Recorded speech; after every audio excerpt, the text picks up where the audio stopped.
केंद्र में बीजेपी के एनडीए को सत्ता में आने से रोकने के लिए हमारी पार्टी ने तो सपा सरकार में हमारी पार्टी ने यूपी में सपा सरकार में 2 जून सन 1995 की हुई घटना, जिसमें इनका मेरी हत्या करने का पूरा षड्यंत्र था, लेकिन कमजोर व उपेक्षित वर्गों की कृपा से ये पार्टी उस समय अपने इस षड्यंत्र में कामयाब नहीं हो सकी। इसके साथ ही इन्होंने उस समय अपनी सरकार को बचाने के लिए बीएसपी के विधायकों के साथ की गई मारपीट व उनका किया गया अपहरण आदि, ये सब किसी से छिपा नहीं है। लेकिन फिर इनकी ऐसा करने से हुआ क्या बाद में, लेकिन फिर इनकी इस गुंडागर्दी से इनकी सरकार चली गई थी और बीएसपी की फिर सरकार बन गई थी। किंतु इसे कभी भी ना भुलाने वाली घटना को भी भुलाते हुए हमारी पार्टी ने देश में खासकर संकीर्ण ताकतों को कमजोर करने के लिए सपा के साथ गठबंधन करके ये लोकसभा का आम चुनाव लड़ा था, जिसमें इनके परिवार की आपसी लड़ाई की वजह से इनको इस चुनाव में इस बने गठबंधन का ज़्यादा लाभ नहीं मिल सका। ये बात किसी से छिपी नहीं है। और फिर ये चुनाव खत्म होने के बाद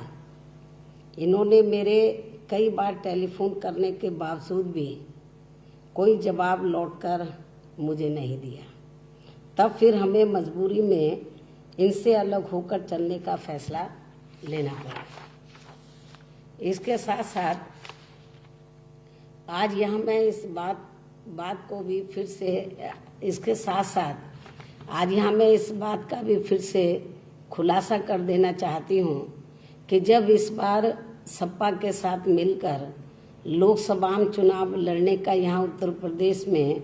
हमारी पार्टी का इनके साथ गठबंधन हुआ, तो तब फिर हमारी पार्टी यहाँ पूरे जी जान से इस गठबंधन को जिताने में लग गई थी। लेकिन वही दूसरी तरफ सपा के मुखिया गठबंधन होने के पहले दिन से ही श्री एससी मिश्रा जी को अक्सर ये कहते रहे कि अब तो सपा व बसपा का गठबंधन हो गया है, तो ऐसे में अब बहन जी को 2 जून के मामले को भुला के इस केस को वापस ले लेना चाहिए। आप बहन जी से इस बारे में जरूर बात करें। तब फिर ये केस चुनाव के दौरान ही हमें वापस भी लेना पड़ा। लेकिन चुनाव का नतीजा आने के बाद जो इनका रवैया हमारी पार्टी ने देखा है, तो उससे हमें काफ़ी कुछ यही लगा कि हमने चुनाव के दौरान 2 जून 1995 के केस को वापस लेकर बहुत बड़ी गलती की है। साथ ही इनके साथ ना ही कोई चुनावी गठबंधन आदि भी करना चाहिए था। ये भी हमने थोड़ा गलत फैसला ले लिया जल्दबाजी में। हालांकि इसको आप जल्दबाजी नहीं कह सकते, लेकिन थोड़ा हम डीपली यदि सोचते तो शायद हम ये डिसीजन नहीं लेते। लेकिन हमने ये सोचा कि ये 2 जून की घटना को हमने किनारे करते हुए तो हमने देश और जनहित में सांप्रदायिक ताकतों को या संकीर्ण ताकतों को कमजोर करने के लिए हमने यूपी में ये फैसला लिया। इसके बाद लेकिन इनका जो रवैया था, तो ये तो आपको मैंने बताया 2 जून 1995 वाले मामले को, तो उस समय भी इनका दलित विरोधी रवैया था। तो और चुनाव पे ध्यान देने की बजाय केस वापस लेने के लिए मिश्रा जी को कहते रहे कि बहन जी को बोलो केस वापस ले लें, लेकिन ये भी सब हो गया। इसके बाद इनका एक और दलित विरोधी चेहरा हमें कल राज्यसभा के पर्चों के जांच के दौरान भी देखने के लिए मिला है, जिसमें इनको सफलता नहीं मिलने पर खिसियानी बिल्ली खम्मा नोचे की तरह अब ये पार्टी जबरदस्ती बीएसपी पर बीजेपी के साथ सांठगांठ करके ये चुनाव लड़ने का गलत आरोप लगा रही है, जिसमें रत्ती भर भी सच्चाई नहीं है। जबकि इस मामले में सच्चाई तो ये है, जो आज मैं मीडिया के माध्यम से खासकर उत्तर प्रदेश की जनता को और पूरे देशवासियों को ये बताना चाहती हूँ कि जबकि इस मामले में सच्चाई तो ये है कि जब यहाँ उत्तर प्रदेश में राज्यसभा के लिए अधिसूचना जारी हुई, जिसके तहत सबसे पहले वह अकेले ही श्री राम गोपाल यादव ने सपा की ओर से अपना पर्चा दाखिल किया, तो तब फिर इसके बाद श्री मिश्रा जी ने मुझसे ये कहा कि बहन जी, सपा ने अपना केवल एक ही पर्चा दाखिल कराया है। ऐसा लगता है कि शायद ये अपना दूसरा उम्मीदवार खड़ा नहीं कर रहे हैं। ऐसे में फिर हमें अपना भी उम्मीदवार जरूर खड़ा कर देना चाहिए, वरना फिर कोई ना कोई बड़ा पूंजीपति हमारे भी विधायकों की खरीद फरोख्त करके ये चुनाव जीत जाएगा। और इस संबंध में यहाँ मैं ये भी बताना चाहती हूँ कि राज्यसभा के लिए अपना प्रत्याशी उतारने से पूर्व बहुजन समाज पार्टी के राष्ट्रीय महासचिव श्री सतीश चंद्र मिश्रा जी ने समाजवादी पार्टी के अध्यक्ष श्री अखिलेश यादव से टेलीफोन पर बात करनी चाहिए। उन्होंने खुद मिलाया, टेलीफोन पर बात करनी चाहिए, परंतु जब उनका फोन नहीं उठा, बेल जा रही थी, लेकिन जब उनका फोन नहीं उठा तब फिर इन्होंने इनके प्राइवेट सेक्रेटरी से भी फोन में बात की और कहा कि वो उनकी बात श्री अखिलेश से करा दें, जिस पर उनको जवाब में कहा गया बात करा दी जाएगी, किंतु बात नहीं कराई गई। इसके पश्चात फिर श्री मिश्रा जी ने श्री राम गोपाल यादव से फोन पर बात की और पूछा क्या समाजवादी पार्टी 2 सीटों पर नामांकन करेगी या सिर्फ एक सीट पर। इस पर श्री राम गोपाल ने स्पष्ट रूप से ये कहा कि समाजवादी पार्टी सिर्फ एक ही सीट पर ये चुनाव लड़ेगी। श्री मिश्रा जी ने उन्हें ये भी बताया कि अगर समाजवादी पार्टी एक ही सीट पर ये चुनाव लड़ती है तो तब फिर ऐसी स्थिति में बहुजन समाज पार्टी अपना एक प्रत्याशी चुनाव में जरूर उतारेगी, वरना 10वीं सीट पर बीजेपी अपना प्रत्याशी अवश्य उतार देगी और फिर 9वीं सीट जीतने के लिए उनके पास पर्याप्त वोट न होने पर भी वो चुनाव जीत जाएंगे, इनका एक सपा का जीतने के बाद। जबकि दूसरी तरफ सारी विरोधी पार्टियों के वोट जोड़े जाएं तो बीजेपी के वोटों से कहीं अधिक होते हैं। इस वार्ता के बाद तब फिर बीएसपी ने उत्तर प्रदेश के ही लखीमपुर खीरी जिले के मूल निवासी श्री रामजी गौतम को, जो दलित वर्ग से आते हैं, जिनको राजस्थान प्रदेश की वर्तमान कांग्रेसी सरकार के चलते हुए वहां इनके नेतृत्व में बीएसपी के बढ़ते हुए जनाधार से दुखी होकर फिर इनको वहां से भगाने व इनका मनोबल गिराने के खास उद्देश्य से जो इनके साथ षड्यंत्र के तहत जिस प्रकार से बुरा बर्ताव किया गया था, जो कदापि भुलाया नहीं जा सकता है, जिससे कांग्रेस पार्टी की भी इस दलित विरोधी हरकत से पूरे देश के दलित समाज के लोग काफी आक्रोशित हुए। इनको फिर इनकी पार्टी के प्रति समर्पण व ईमानदारी आदि को खास ध्यान में रखकर इस चुनाव में पार्टी ने खड़ा करने का फैसला लिया। परंतु कांग्रेस की तरह सपा ने भी अपनी दलित विरोधी मानसिकता के तहत अपनी इस बात से कि हम दूसरा उम्मीदवार खड़ा नहीं करेंगे उससे मुकरते हुए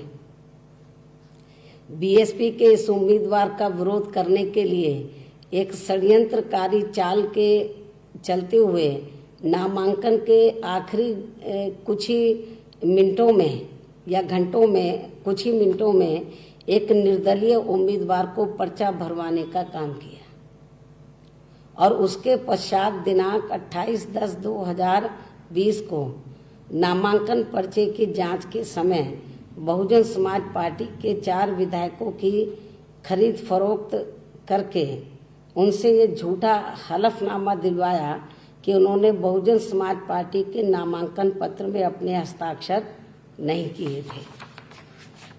जबकि इन सभी विधायकों ने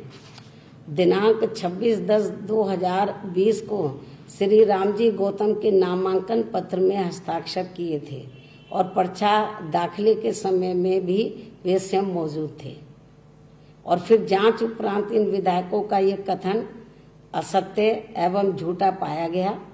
तथा बहुजन समाज पार्टी के प्रत्याशी का पर्चा सही पाया गया, वैध पाया गया और फिर समाजवादी पार्टी द्वारा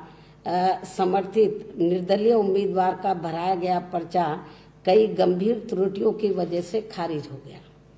अर्थात इनको हराने के लिए सपा ने, हमारे कैंडिडेट को हराने के लिए सपा ने अपने विधायकों के समर्थन से एक उद्योगपति से पर्चा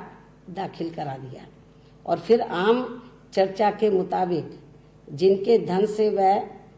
आगे टिकट देने के लालच से मीडिया के अनुसार बीएसपी के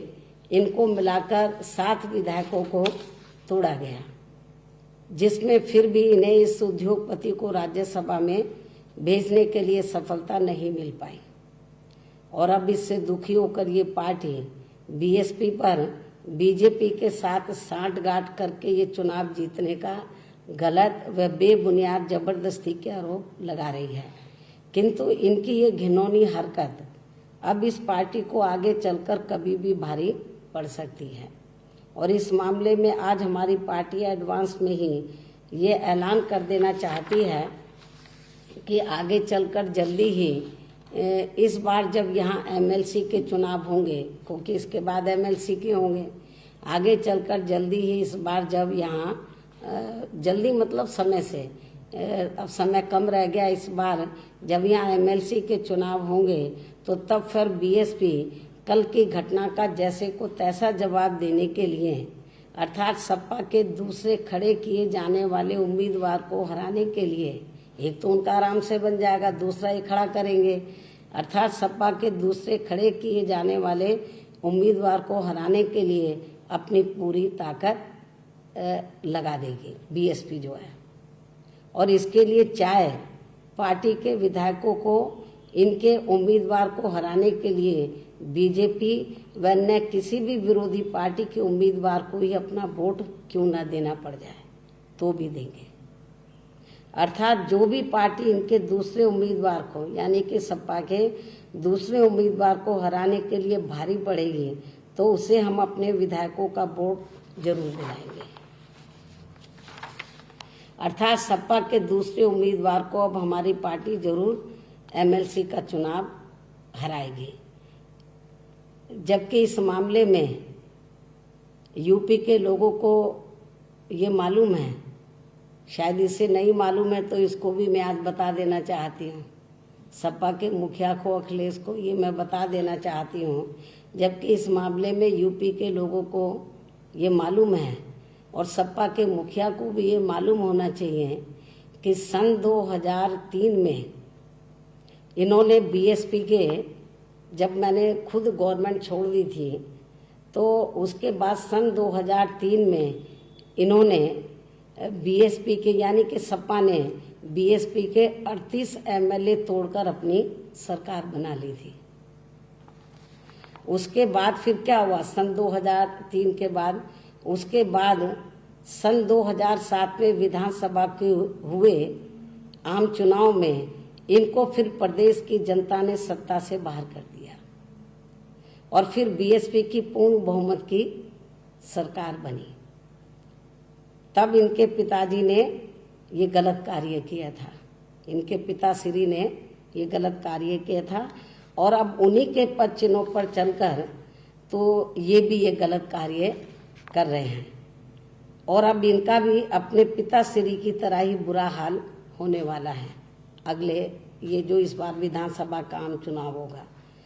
तथा बीएसपी फिर से अब पूर्ण बहुमत के साथ सत्ता में आसीन हो जाएगी।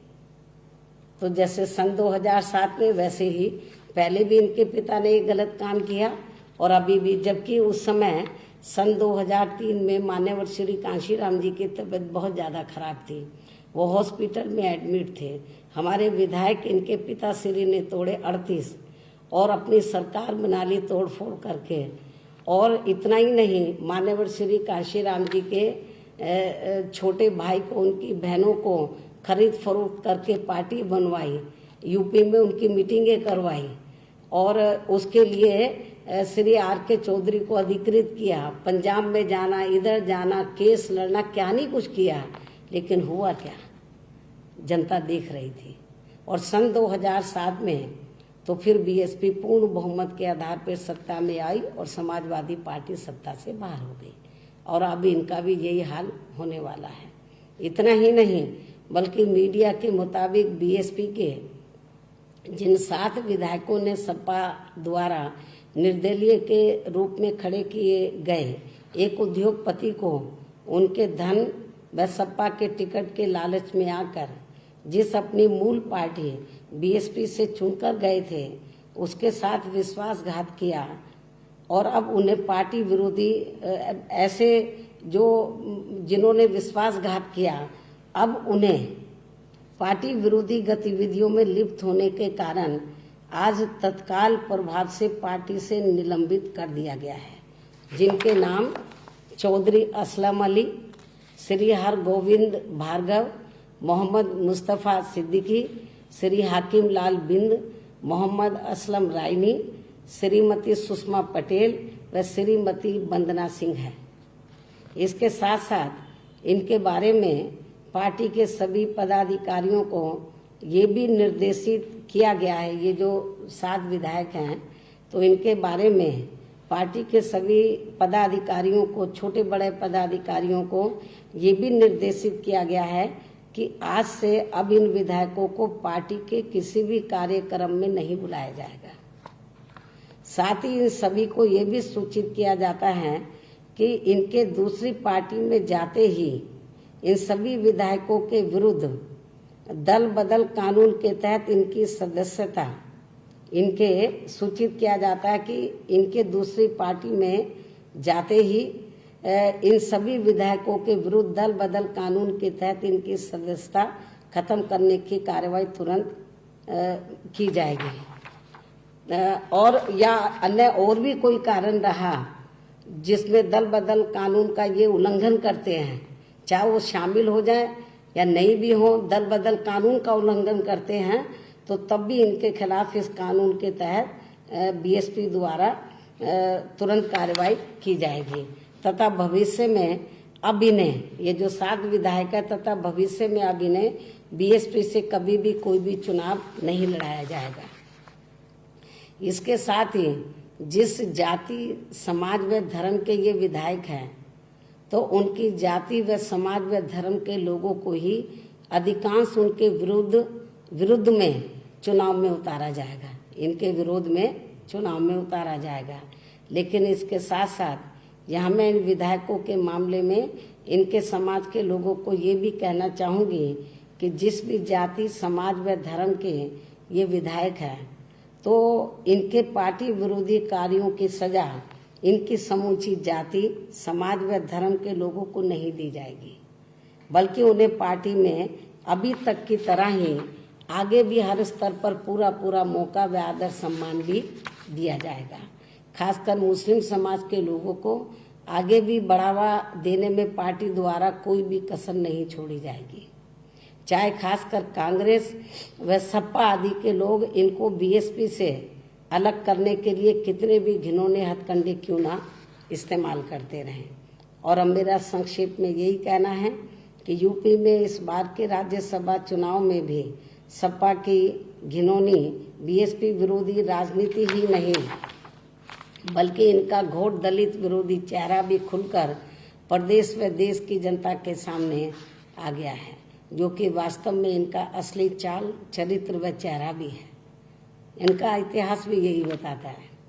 वैसे कुदरती तौर पर बीएसपी के साथ ये बहुत ही अच्छा हुआ कि सपा का ये घिनौना रूप एक बार फिर से यहाँ उत्तर प्रदेश में होने वाले विधानसभा के आम चुनाव से पहले ही आ गया है, ताकि लोग मेरे कहने की बजाय खुद ही ये देख लें कि बीएसपी के साथ सपा ने कभी भी ईमानदारी नहीं बरती है, बल्कि हमेशा ही दगा व बाहरी एवं भीतरी विश्वासघाती किया है। इतना ही नहीं, बल्कि इन्होंने बहुजन समाज में समय समय पर, यानी कि सपा ने, श्री अखिलेश यादव ने, इतना ही नहीं बल्कि इन्होंने बहुजन समाज में समय समय पर जन्मे हमारे महान संतों, गुरुओं व महापुरुषों को भी आदर सम्मान देने की बजाय उनका हर प्रकार से अनादर ही किया है, जिसमें उनके नाम पर बने खासकर नए जिलों व यूनिवर्सिटी आदि का नाम बदलना शामिल है। और ये सब ऐसे सामाजिक व राजनीतिक अपराध हैं जिन्हें ना तो कभी भुलाया जा सकता है और ना ही बीएसपी के आत्मसम्मान व स्वाभिमान से जुड़े लोग कभी भी माफ इन्हें कर सकते हैं। इन्हीं जरूरी बातों के साथ ही अब मैं अपनी बात यहीं समाप्त करती हूँ। और आज मैंने कल जो भी कुछ हुआ है उसके बारे में सही तथ्य मैंने मीडिया के माध्यम से खासकर उत्तर प्रदेश की जनता के सामने रखे हैं, पूरे देशवासियों के सामने रखे हैं। और मुझे पूरी उम्मीद है कि कल जो इनकी विफलता हुई है, जो इन्होंने दलित विरोधी जो चेहरा इनका सामने नजर आया है पूरे देश की जनता को, तो मुझे पूरी उम्मीद है कि सन 2007 की तरह जैसे इन्होंने 3 में हमारे 38 विधायक तोड़े, तो सन 2007 में ये साफ हो गए थे। अब इनका फिर से इनका भी हालत फिर से ऐसी होने वाली है। हमारी पार्टी के कुछ लोगों को जो निकाले हुए हैं, पार्टी के लोग जो पार्टी विरोधी गतिविधियों से के कारण निकाले हुए हैं, बीएसपी के रिजेक्टेड लोग हैं जिनको निकाला हुआ है, अब काम कुछ बचा नहीं है। उनको आए दिन प्रेस बुलाकर कि ये है फलाना, ये है, इसने बीएसपी छोड़कर सपा ज्वाइन कर ली है, उनके साथ 1-2 और दूसरी पार्टियों का नाम ले लेते हैं। तो मेरे ख्याल इनको शायद इतिहास की जानकारी नहीं है। तो जो 38 एमएलए जो इन्होंने तोड़े थे उनका क्या हाल हुआ और इनके पिता श्री का क्या हाल हुआ सन 2007 के चुनाव में, इनको मालूम होना चाहिए। तो इनको लंबी राजनीति यदि करनी है तो ऐसा कोई गलत काम नहीं करना चाहिए जिससे राजनीतिक क्षेत्र में इनका इमेज खराब हो, क्योंकि जोड़ तोड़ की राजनीति कभी टिकाऊ नहीं होती है। इससे ऊपर उठकर तो इनको एक आइडियोलॉजी के आधार पर, मेरे ख्याल डॉक्टर राम मनोहर लोहिया की ये बार बार बात करते हैं, क्या उनके आदर्शों पे चलते हैं? यदि उनके आदर्शों पर चले तो उन्होंने कभी नहीं बताया कि जो ये हरकतें कर रहे हैं और खास तौर से वीकर सेक्शन के मामले में दलितों को के साथ जो अपमान कर रहे हैं, जो उनकी उपेक्षा कर रहे हैं, मेरे ख्याल ये ऐसा कभी उन्होंने नहीं किया था। और इतना ही नहीं, मैं ये भी बताना चाहती हूँ, ये मैंने जो गलत फहमी थी कि भी उन्होंने हमसे बात नहीं की, श्री मिश्रा जी ने खुद कई बार इनको टेलीफोन मिलाया इस दूसरी सीट के बारे में, और जब नहीं उठाया इनके प्राइवेट सेक्रेटरी को बोला। आज मैं मीडिया के माध्यम से यूपी के समूचे ब्राह्मण समाज को ये कहना चाहती हूँ कि माननीय श्री सतीश चंद्र मिश्रा जी, उनका लंबा तजर्बा है, वो टॉप के वकील हैं, राजनीति में भी उनका अच्छा अनुभव है, लेकिन इन्होंने उनसे उनके टेलीफोन को नहीं उठाया, उनसे बात नहीं की, उनके पीए ने बात नहीं कराई। तो ऐसा करके उन्होंने मिश्रा जी का ही अपमान नहीं किया है, बल्कि पूरे उत्तर प्रदेश में ब्राह्मण समाज का अपमान किया है। तो मुझे पूरा भरोसा कि ब्राह्मण समाज इसकी सजा तो जब यूपी में विधानसभा का आम चुनाव होगा इनको जरूर देगा, मुझे ये पूरा भरोसा है। तो इसलिए लोगों को इसका असली चेहरा सामने नजर आ गया। तो जो इधर उधर की बातें करते हैं कि हम ये कर देंगे, स्टैचू लगा देंगे, मेरे ख्याल सपा सरकार में सबसे ज़्यादा लॉ एंड ऑर्डर खराब था, माफिया राज था, गुंडा राज था। और ब्राह्मण समाज दलित को तो ये कुछ समझते ही नहीं थे, दलित और अति पिछड़े वर्ग के लोगों को। और मुस्लिम समाज के लोगों को, और इतना ही नहीं, ब्राह्मण समाज के लोगों का तो इतना बुरा हाल था, आए दिन हत्याएं होती रहती थी। लेकिन अब वो, क्योंकि वर्तमान बीजेपी की सरकार भी लॉ एंड ऑर्डर को कंट्रोल नहीं कर पा रही है, हालत बहुत ज़्यादा खराब है। लेकिन बीजेपी के ऊपर उंगली बीएसपी उठाए तो अच्छा लगता है। लॉ एंड ऑर्डर को लेकर बीएसपी उंगली उठाए बीजेपी के शासनकाल को लेकर, क्योंकि जब मेरी सरकार थी तो मैंने लॉ एंड ऑर्डर बढ़िया दिया, अच्छी सरकार दी, कानून द्वारा कानून का राज कायम किया। लेकिन सपा की हुकूमत में क्या हुआ सबको मालूम है। तो गुंडों और बदमाशों का रास्ता तो ये दूसरों को सलाह दे, मैं सलाह दूं तो लोग मानेंगे, लेकिन सपा की गवर्नमेंट में कितना बुरा हाल था ये किसी से छिपानी है। गुंडों और बदमाशों का राज था, माफियाओं का राज था। तो मेरे ख्याल इसलिए तो ये बौखलाए हुए हैं सपा के लोग, और ये सोचने कि जोड़ तोड़ करके ये पावर में आ जाएंगे, तो ये इनको अपने पिताश्री से जरूर सीख लेना चाहिए। इस बात को मैं फिर से दोहराना चाहती हूँ। अंत में इसका जो रिजल्ट आता है वो खराब आता है। तो मेरे ख्याल, और जो ये गलत फहमी पैदा कर रहे थे कि भाई हमने किसी के दबाव में आकर ऐसा किया, ऐसा नहीं, हमने इनको पूरा मौका दिया था। सही बात तो ये है कि हम तो ये सोच रहे थे कि ये श्री राम गोपाल को खड़ा कर रहे हैं तो शायद ये अपनी औरत को खड़ा करेंगे, अपनी वाइफ को। वो चुनाव हार गई थी। मैंने मिश्रा जी को यही कहा कि देखो वो चुनाव हार गई थी, यदि वो अपनी औरत को लाते हैं दूसरा कैंडिडेट बनाकर, तो फिर हमें अपना कैंडिडेट नहीं खड़ा करना चाहिए, उनको जिताना चाहिए। ये हमने फैसला ले लिया था। हमने पार्टी के अंदर हम लोग सोच रहे थे कि नहीं, उनको जिताना चाहिए। तो लेकिन उन्होंने तो टेलीफोन ही नहीं उठाया। मिश्रा जी का नहीं, पूरे ब्राह्मण समाज का अपमान किया। और जब ये लोकसभा चुनाव का रिजल्ट आया, जब मैंने सोचा कि भी चलो जो भी कुछ रिजल्ट आ गया है तो हमें आगे बढ़ना चाहिए, हिम्मत और हौसले से, मायूस होकर घर नहीं बैठना चाहिए। मैंने इनको समझाया, फिर इनसे मैंने बातचीत भी की, मतलब बातचीत करने के लिए कई बार टेलीफोन मिलाया, लेकिन उन्होंने बातचीत नहीं की। ऐसे थोड़ी ना राजनीति चलती है। तो इसलिए मेरा यही कहना है कि ये जो गलत किस्म का प्रचार करके तो ये बीएसपी को कि ये छवि को खराब करना चाहे, मेरे ख्याल उत्तर प्रदेश की जनता इन सारी बातों को समझती है। तो जो कुछ भी कल घटनाक्रम हुआ है तो मेरे ख्याल सही तथ्य हैं, तो मैंने मीडिया के माध्यम से उत्तर प्रदेश की जनता, पूरे देश की जनता के सामने रखे हैं। मुझे पूरी उम्मीद है कि जनता बिल्कुल भी इनके जो ये गलत प्रचार कर रहे हैं इनके बहकावे में नहीं आएगी। इन्हीं जरूरी बातों के साथ ही मैं अपनी बात यही समाप्त करती हूँ। धन्यवाद।